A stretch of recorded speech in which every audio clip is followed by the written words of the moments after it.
That's the thing when you look at somebody like Keanu Reeves, which is like just unbelievable how amazing he stayed positive. How do you stay positive? How do you stay?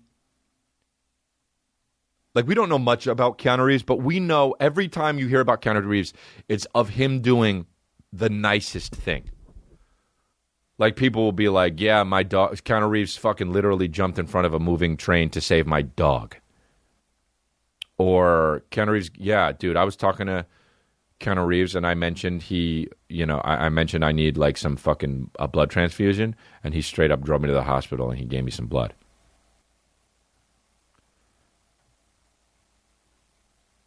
I guess it comes from him not. You know what comes from? For sure, him not having a Twitter or Instagram. If Keanu Reeves had an Instagram or a Twitter, it'd be over. If you have a Twitter or an Instagram, you can get canceled, you know?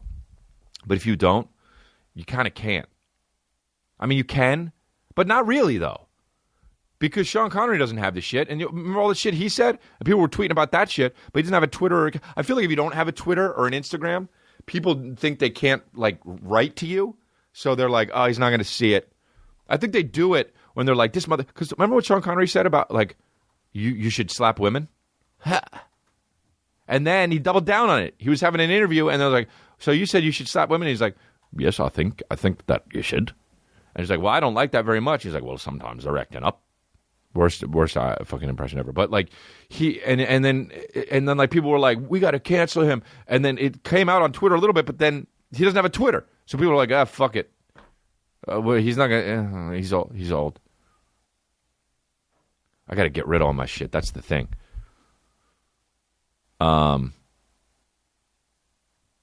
I got to get to the point where you look at Al Pacino. That's the thing. I always talk about this. It's like Al Pacino in some... You become undirectable in your own life. That's what it is. If you're not with a fucking hardcore... If you don't have somebody that grounds you in a real way, you're done. You go crazy. Like, you need a wife or a fucking real person that can just bring... That's why actors get so bad. That's why you're like, what the fuck happened to that actor? He used to be so good. Now look what the fuck he's doing. Because he got too much of an ego, and then he started being in movies, and the directors couldn't hold him down. That's why every now and then Al Pacino has a movie where you're like, what the fuck is he doing? He still kills it. I mean, he's still brilliant and shit. As an actor, can actors even really be brilliant, you know?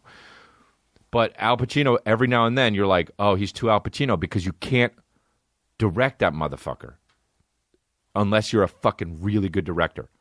Directors don't want to tell him. They don't want to be like, can you do it this way? Because they know Al Pacino's going to be like, why? And then you have to have an answer. And you're talking to the legend Al Pacino.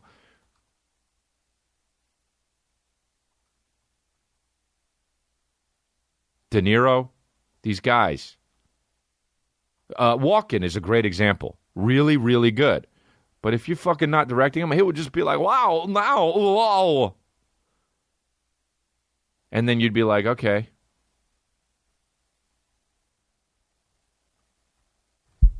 But that's probably because Kim K, is probably... Yeah, that's the thing. If you have another out-to-lunch fucking person on your team, that's the thing. I guess it's about staying grounded. I don't like figuring this shit out before the show, by the way. I don't like figuring it out. I like talking it out because we need to figure it out as a cult. Because this is a cult, dude. But staying positive in the limelight is amazing. Staying positive and not losing your fucking mind like Keanu Reeves has done. Now, granted, he's only like 52. But there's this whole thing about doubling down, though, now. That like seems to work because there's so many people out there on the internet.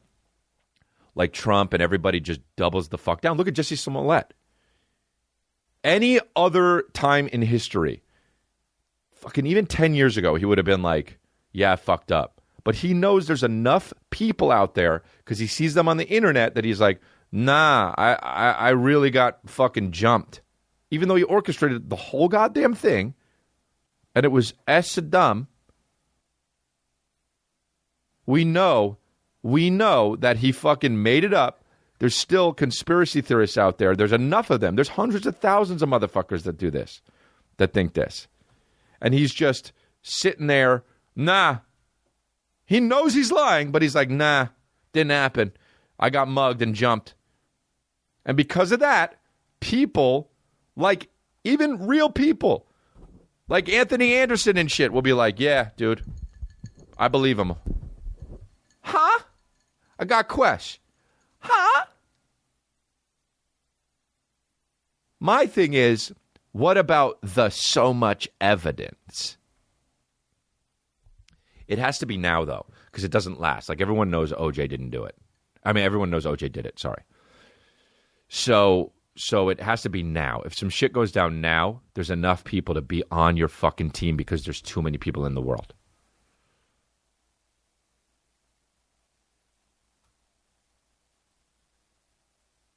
It's just, there's too many people. That's why I think Thanos was right. You need to cut the fucking people in half. You saw Endgame, bro? The first one? I was like, I'm on Thanos' side. Look at all these assholes. Look at how many fucking... First of all, look how many annoying superheroes there are.